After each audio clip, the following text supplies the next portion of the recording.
welcome back to Academic Platform. I'm Megha Tiwari. So friends, today as I had already promised you yesterday that I'm going to upload a video especially for the commerce students who are going to appear in business studies exam on 9th July 2020. So friends, हमने जो कल video upload की थी उसमें हमने discuss किया था कि how to attempt business studies paper, कि किस तरीके से हमें बिजनेस स्टडीज का पेपर अटेम्प्ट करना है to get excellent marks.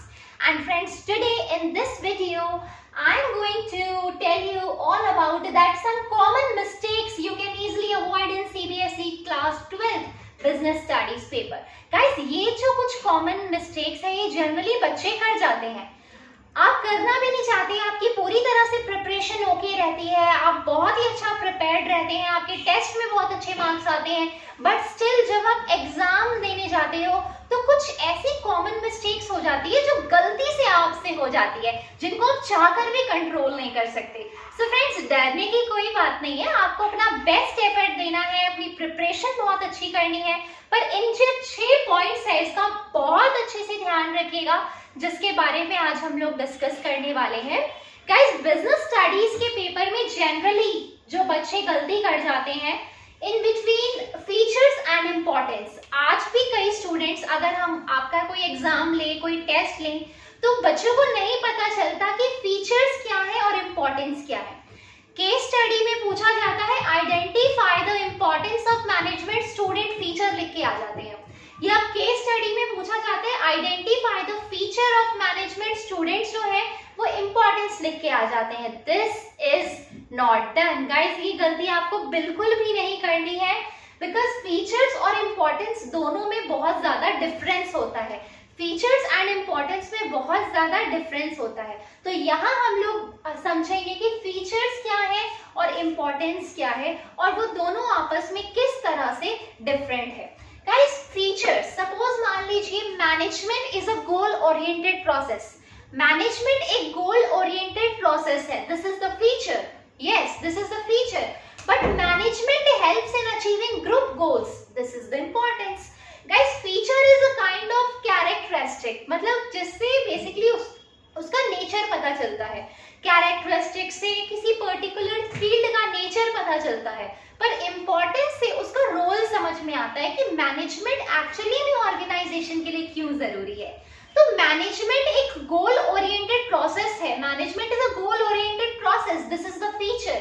But management helps in achieving group goals, यानी मैनेजमेंट हेल्प करता है ग्रुप गोल्स को अचीव करने के लिए. This is the importance. Guys, be careful. जब भी आपका क्वेश्चन आए और अगर पूछा जाए कि identify the feature of management या identify the importance of management, so be careful कि आप क्या लिख रहे हो, क्योंकि फीचर्स और इम्पोर्टेंस में बच्चे बहुत गलतियां करते हैं जिसकी वजह से आपके मार्क्स कट होते हैं. गाइस, दूसरी चीज, concept clarity is very important. Business studies के अंदर कई सारे ऐसे टॉपिक्स हैं जो एक दूसरे से मिलते जुलते हैं. अब बच्चे उसमें कंफ्यूज हो जाते हैं. This is the common error which generally done by students in business studies paper. तो ये गलती आपको बिल्कुल भी नहीं करती है. कुछ जैसे कुछ कॉमन टॉपिक्स होते हैं जहाँ पे मैंने एग्जाम्पल लिया है, जैसे delegation and decentralisation. Students get confused.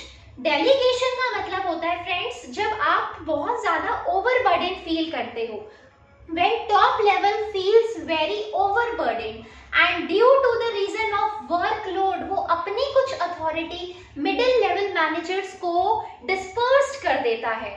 यानी जब आपके जो टॉप लेवल मैनेजर्स है, सपोज मान लो आपकी कंपनी के चेयरमैन है, he is top level manager, और due to the reason of workload उनके ऊपर बहुत ज्यादा प्रेशर बढ़ रहा है और उन्होंने अपना काम, उन्होंने अपना कुछ वर्क जो है वो मिडिल लेवल मैनेजर्स को डेलीगेट कर दिया.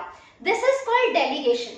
गाइस, डेलीगेशन के अंदर सिर्फ ट्रांसफर होती है authority with only one level of manager, पर डिसेंट्रलाइजेशन के अंदर डिस्पर्जन होता है, जहां पे आप अपनी अथॉरिटी को डिस्पर्स करते हो among all the level of manager. Let us take an example. Suppose मान लीजिए top level managers overburden feel कर रहे हैं, उन्होंने अपनी अथॉरिटी मिडिल को ट्रांसफर कर दी, फिर मिडिल भी बहुत ज्यादा ओवरबर्डन फील कर रहे हैं और उन्होंने अपनी अथॉरिटी लोअर को दे दी. This concept is called decentralisation. बच्चे जब भी कोई केसेस आते हैं कि identify the concept of management, तो इस जगह पर जो है वो डेलीगेशन और डिसेंट्रलाइजेशन में बहुत कंफ्यूज हो जाते हैं। गाइस, डेलीगेशन में याद रखिएगा हमेशा जो ट्रांसफर होती है अथॉरिटी वो सिर्फ वन लेवल ऑफ मैनेजर्स में होती है, पर डिसेंट्रलाइजेशन के अंदर डिस्पर्जन होता है among all the level of managers. तो ये ध्यान रखिएगा, अगर केस स्टडीज के अंदर कुछ पॉइंट्स आप लोग प्लीज कैच करिएगा।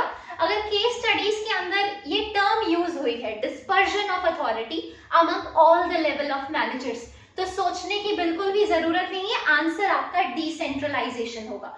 This is the thing guys. Similarly एक कॉन्सेप्ट की बात मैंने यहाँ पर और की है, that is remuneration of employees and differential piece wage rate system. हम सबको पता है कि रेम्यूनरेशन ऑफ एम्प्लॉयज जो है बेसिकली वो हेनरी फ्योल का प्रिंसिपल है। हेनरी फ्योल जो कि हमारे फादर ऑफ मैनेजमेंट है।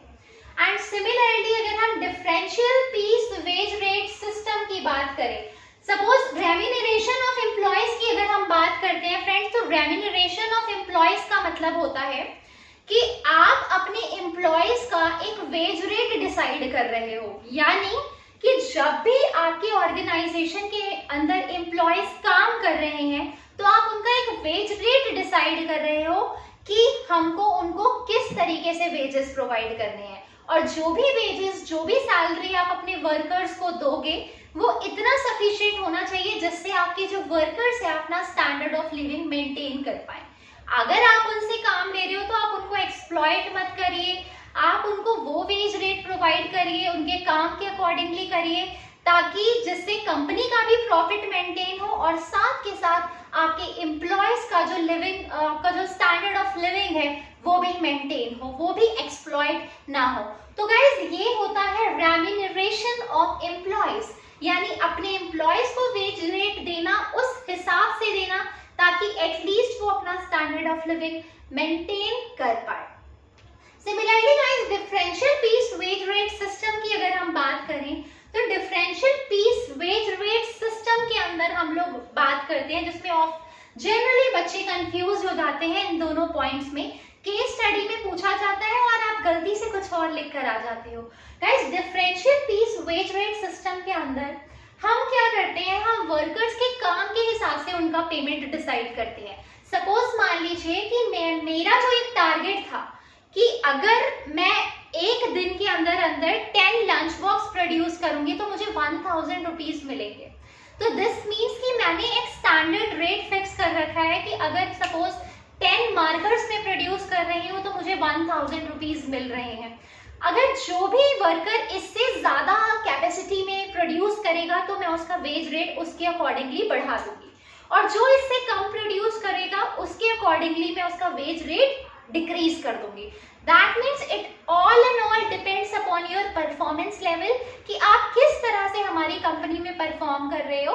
अगर आप स्टैंडर्ड आउटपुट से ज्यादा बना रहे हो तो मैं आपको ज्यादा वेज रेट दूंगी, अगर स्टैंडर्ड आउटपुट से कम प्रोड्यूस कर रही हूँ तो कम वेज रेट दूंगी। That means differential piece wage rate system के अंदर कोई स्टैंडर्ड ऑफ लिविंग मेंटेन नहीं किया जाता, इसके अंदर हम वर्कर्स के आउटपुट के हिसाब से उनको पेमेंट करते हैं। तो इस तरह के कॉन्सेप्ट्स में बच्चे बहुत ज्यादा कंफ्यूज हो जाते हैं, कुछ और पूछा जाते हैं और आप कुछ और लिख कर आ जाते हो, तो ये गलती बिल्कुल भी नहीं करनी। Guys, next is interpretation of questions and read it very carefully. Yes, guys, you need to interpret your questions कि क्वेश्चन में पूछा क्या गया है। क्वेश्चन की केस स्टडीज जो बिजनेस स्टडीज के अंदर केस स्टडीज पूछी जाती है वो काफी लेंथी होती है, बड़ी बड़ी केस स्टडीज पूछी जाती है। तो क्वेश्चंस को ध्यान से पढ़िए, केस को बहुत अच्छे से कैच करिए कि एक्चुअली में क्वेश्चन पूछ क्या रहा है।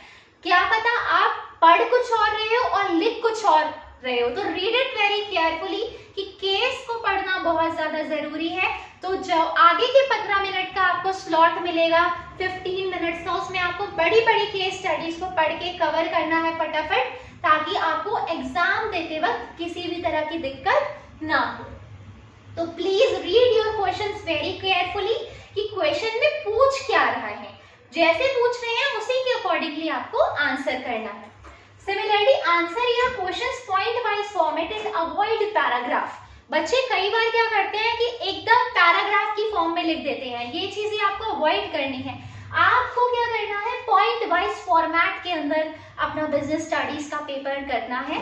पॉइंट वाइज फॉर्मेट मतलब जो उसके अंदर जो मेन हेडिंग्स होगी आपको उसको बोल्ड में लिखना है ताकि वो बिल्कुल एग्जामिनर्स की नजर में आए। जो पैराग्राफ्स होते हैं बड़े बड़े उसको आप अवॉइड करिए, एक पॉइंट मेंटेन करिए, फिर अंदर उसके बारे में लिखिए and try to give more over examples. जहां जहां आपको लग रहा है कि आप लेबलिंग कर सकते हो, जहां जहां लगता है कि डायग्रामेटिकली आप उसको प्रेजेंट कर सकते हो, यकीन मानिए एग्जामिनर्स बहुत ज्यादा अट्रैक्ट होते हैं आपकी अच्छी प्रेजेंटेशन से। तो इन चीजों का आपको बहुत ध्यान रखना है कि पॉइंट वाइज फॉर्मेट में अपना आंसर्स करो और साथ के साथ पैराग्राफ्स को अवॉइड करो, एग्जांपल्स दो, लेबलिंग करो जहां जहां जरूरत पड़ रही है, आपके पास टाइम है तो ज्यादा से ज्यादा डायग्राम्स के थ्रू, अगर आपको लग रहा है कि किसी जगह पे आप डायग्रामेटिकली किसी चीज को समझा सकते हो तो प्लीज समझाओ and highlight your important points. Guys, process of management, don't get confused. Guys, management का प्रोसेस क्या होता है? Planning, organising, staffing, directing and controlling, और यही मैनेजमेंट के फंक्शंस भी होते हैं। कई बार क्या बोला जाता है, नीचे केस में पूछा जाता है, identify the process of management highlighted in the above case and write down the steps. कि कौन कौन से इसके स्टेप्स यहाँ पर जो है केस के अंदर हाईलाइट हो रहे हैं। अब बच्चे क्या करेंगे कि प्लानिंग का कोई स्टेप लिखेंगे, उसके साथ पता नहीं उनके माइंड में क्या आ जाता है, वो ऑर्गेनाइजिंग का स्टेप भी जोड़ देते हैं या स्टाफिंग का भी स्टेप जोड़ देते हैं। प्रोसेस हमेशा क्रोनोलॉजिकल ऑर्डर में होते हैं, सिस्टमैटिक ऑर्डर में होते हैं, तो कभी भी इसको रीशफल मत करना गलती से भी। प्रोसेस को अच्छे से पढ़ के जाना, प्लानिंग का प्रोसेस क्या होता है, ऑर्गेनाइजिंग का क्या होता है, स्टाफिंग का क्या होता है, इन सब चीजों को अच्छे से पढ़ के जाना आप लोग, ताकि एग्जाम में किसी तरह की भी कंफ्यूजन ना हो जब केस में ये क्वेश्चन आए। Guys, manage last but not the least is manage your time well, manner and attempt your entire paper. Guys, आपको अपना पूरा का पूरा पेपर अटेम्प्ट करना है, कोई भी क्वेश्चन मत छोड़िए। अगर कहीं पे कंफ्यूजन हो रही है तो प्लीज कुछ ना कुछ तो लिख के आ जाओ, पर प्लीज गलती से भी कोई भी क्वेश्चन मत छोड़ना, because our mission is to get 100 out of 100 marks in business studies exam. And यकीन मानिए ऐसा बच्चों के साथ होता है, बहुत बच्चे बिजनेस स्टडीज में फुल मार्क्स स्कोर करते हैं, because this is one of the most interesting subject. So friends, I hope आप सब लोगों को ये एग्जाम को कैसे अटेम्प्ट करना है, बिजनेस स्टडीज के पेपर को कैसे अटेम्प्ट करना है, कौन कौन सी ऐसी कॉमन मिस्टेक्स होती है जिसके बारे में हमने पढ़ा, ये सब चीजें आपको बहुत अच्छे से क्लियर हुई होगी। फ्रेंड्स, 9 जुलाई का हमारा एग्जाम होने वाला है। अगर आपको किसी भी पर्टिकुलर टॉपिक में डाउट है, आपको कोई चैप्टर समझ नहीं आ रहा, तो आप नीचे कमेंट बॉक्स में प्लीज आप उसको मेंशन कर सकते हैं, ताकि मैं साथ के साथ उन चीजों को भी अपलोड करूं। गाइस, हमारी नेक्स्ट वीडियो जो होगी हम उसमें डिस्कस करेंगे मोस्ट इंपॉर्टेंट कॉन्सेप्ट्स इन बिजनेस स्टडीज एग्जाम्स। जो सबसे ज्यादा हमारे इंपॉर्टेंट जो टॉपिक है हम उस चीज के ऊपर डिस्कशन करने वाले हैं, ठीक है। उसमें हम लोग पार्ट 1 डिस्कस करेंगे। पार्ट ए मतलब जो हमारा पार्ट ए का सिलेबस है उसके अंदर जो सबसे इंपॉर्टेंट टॉपिक्स है उसके ऊपर हम लोग थोड़ा सा डिस्कशन करेंगे। मैं आपको बताऊंगी कि किन टॉपिक के ऊपर सबसे ज्यादा ध्यान से पढ़िए, बिकॉज उन चीजों के ऊपर तो क्वेश्चंस आना ही आना है। सो आई होप आपको ये वीडियो अच्छी लगी हो friends, and please try to avoid these common mistakes in business studies paper, and if you will like it then please recommend to your friends also, share with your friends and press the bell icon for subscribing my channel so that you can get the daily latest updates. Thank you so much friends.